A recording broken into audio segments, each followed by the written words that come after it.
anticipata e poi la affronteremo magari dopo. Io cerco invece di dare una presentazione un pochino più tecnica di quelli che sono i numeri di questo progetto. Adriatica è una società che opera da oltre 50 anni in Italia, sia nel settore dei fertilizzanti che nel settore del malto da birra, che è l'argomento di cui tratteremo oggi. Gli stabilimenti principali del gruppo sono a Loreo, Amelfi e a Vukovar in Croazia, e siamo presenti in oltre 70 paesi nel mondo e siamo uno dei player più principali sia nel mercato del malto che nel mercato dei fertilizzanti in Italia. Il nostro fatturato consolidato è oltre i 100 milioni di euro, con oltre 220 persone occupate. Qual è il mondo della birra in Italia? Questi sono i dati del 2019, abbiamo ritenuto che i dati 2020 Covid siano poco rappresentativi del... Sei d'accordo? I dati 2019 del mondo birra: il consumo in Italia è di oltre 20 milioni di ettolitri, pari a circa 34 litri pro capite. La produzione in Italia supera i 17 milioni di euro, con un export di circa 3 milioni e mezzo e un import importante di 7 milioni di ettolitri.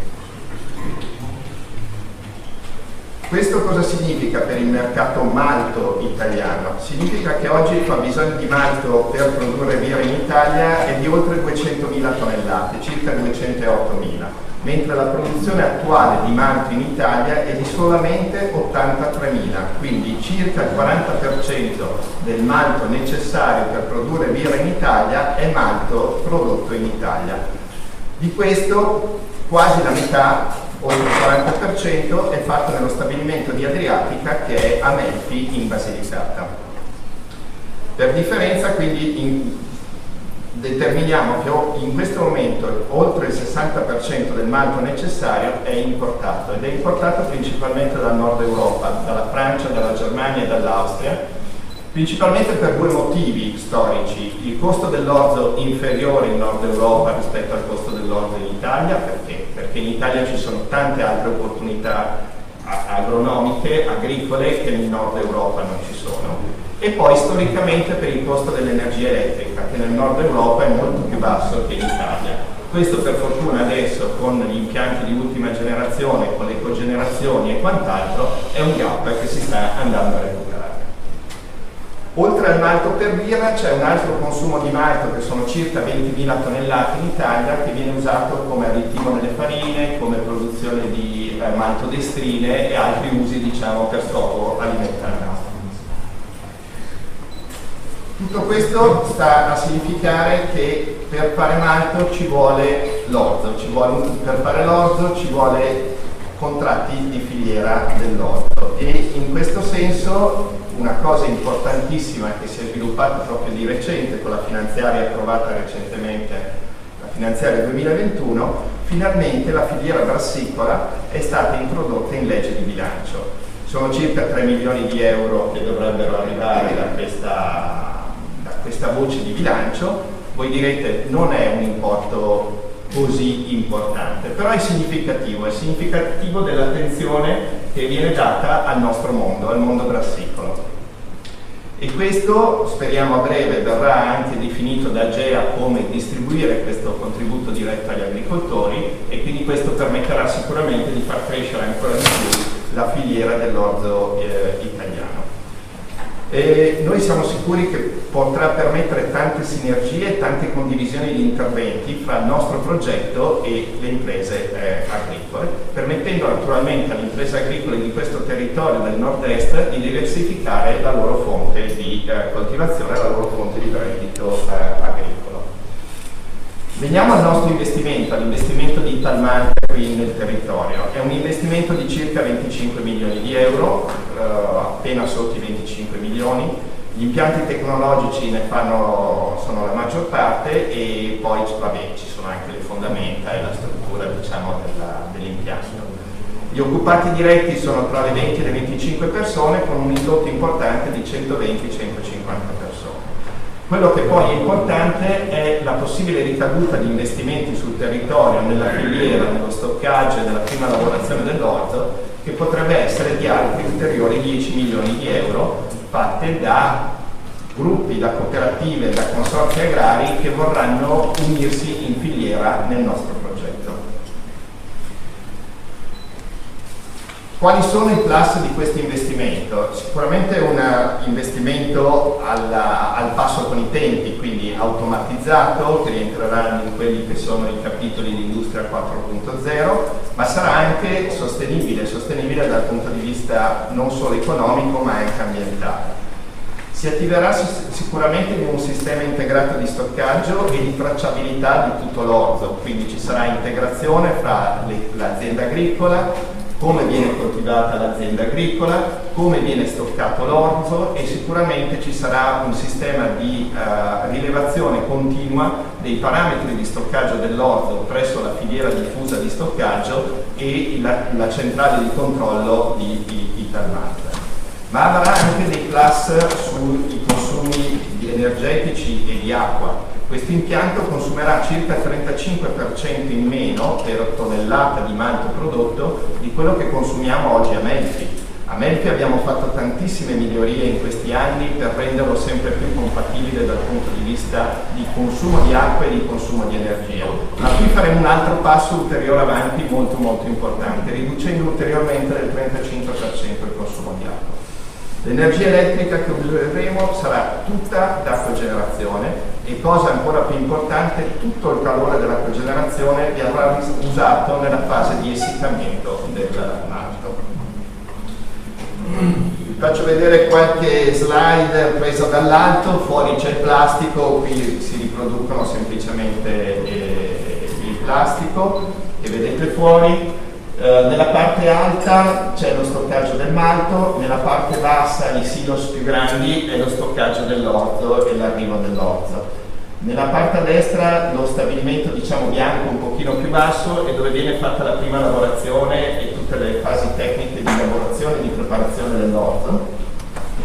L'orzo poi, una volta inumidito, bagnato, viene portato nei cassoni di germinazione, vengono definiti storicamente. Attualmente in questo tipo di tecnologia i cassoni di germinazione, che una volta addirittura c'erano i voltatori, da mano lo giravano storicamente, oggi sono quei 5, sembrano dei silos ma non sono dei silos, sulla sinistra quei 5 bussolotti, chiamiamoli un pochino più bassi. Lì l'orzo rimane a germinare, rimane lì mediamente 5 giorni in questo tipo di produzione di malto, ma quello dipende dal tipo di prodotto che si mette a maltare e anche dal tipo di malto che si vuole realizzare. E in questi 5 giorni viene tenuto umido e continuamente movimentato in maniera che non possa andare incontro allo sviluppo di sostanze non buone, quindi areato e movimentato. Dopo 5 giorni l'orzo ha compiuto la sua trasformazione. Quindi cosa vuol dire? Sono nate le radichette, nelle radichette si è spostata la proteina dell'orzo, tutti gli amidi che sono all'interno del chicco di orzo si trasformano in quelle che noi chiamiamo maltodestrine, che sono degli zuccheri, e a quel punto noi dobbiamo bloccare questa fase, perché sennò l'orzo continuerebbe ad andare avanti, nascerebbe la pianta. Noi lo dobbiamo bloccare, l'unico modo per bloccarlo è portarlo in quel cilindro che c'è al centro, dove con una fase di essiccamento molto graduale si porta l'orzo, ormai diventato malto verde, a bloccare questa fase di crescita. A quel punto vengono separate le radichette e le radichette diventano un altro elemento su cui stiamo studiando di economia circolare. Da lì andremo a sviluppare tutta una linea di biostimolanti usando le proteine di queste radichette per lo sviluppo di idrolizzati proteici per uso alimentazione umana, ma più di tutto alimentazione delle piante, quindi nutrizione vegetale. L'orzo così bloccato, diventato ormai malto verde, bloccato nell'essiccamento, diventa il malto che noi tutti conosciamo e a quel punto viene stoccato nei silos in alto a destra, pronto per essere spedito alle birrerie man mano che ne faranno richiesta. Qui ci sono altre visioni da un altro lato del plastico che avete visto fuori. Come si diceva, la produzione di malto prevista in questo stabilimento è di circa 40.000 tonnellate, questo vuol dire circa il 20% del consumo italiano in questo momento di malto. Per noi è molto importante la parte agricola di questo progetto e quindi la ricaduta sul territorio e il messaggio che possiamo trasmettere alle birrerie e che le birrerie potranno trasmettere ai consumatori, quindi a tutti noi che compreremo una birra. Quindi un legame col territorio e un prodotto birra che deve essere sempre più percepito come un prodotto agricolo, non solo come una bevanda. Questo per noi, per me, è un messaggio estremamente importante. Con questo tipo di contratto, col contratto di filiera con le imprese agricole, noi arriveremo a produrre in filiera, oltre alle 45.000 tonnellate di orzo che facciamo oggi a Melfi, pari a circa 10.000 ettari, altri 50.000 tonnellate di orzo qui nella regione del nord-est, e andremo a coinvolgere circa 11.000 ettari che noi stimiamo essere circa 800 aziende agricole, principalmente in Veneto, in Friuli Venezia Giulia, in Emilia Romagna e nelle Marche. Se aggiungiamo queste regioni alle regioni che già oggi copriamo dai contratti di filiera, vedete che andiamo a coprire tutta la zona adriatica, dal Friuli alla Puglia, la Basilicata, dove noi siamo a Melfi con lo stabilimento di Melfi, e la Sicilia, dove abbiamo dei contratti di filiera per l'orzo siciliano. Cosa chiediamo? Ma alla fine chiediamo di trovare un territorio che ci possa sostenere. Le parole del sindaco mi fanno ben sperare, le parole dell'assessore mi fanno altrettanto ben sperare. Io non posso che ringraziarli per quello che hanno detto e spero che questo supporto sia anche collaborativo, ma non ho dubbi che lo sarà.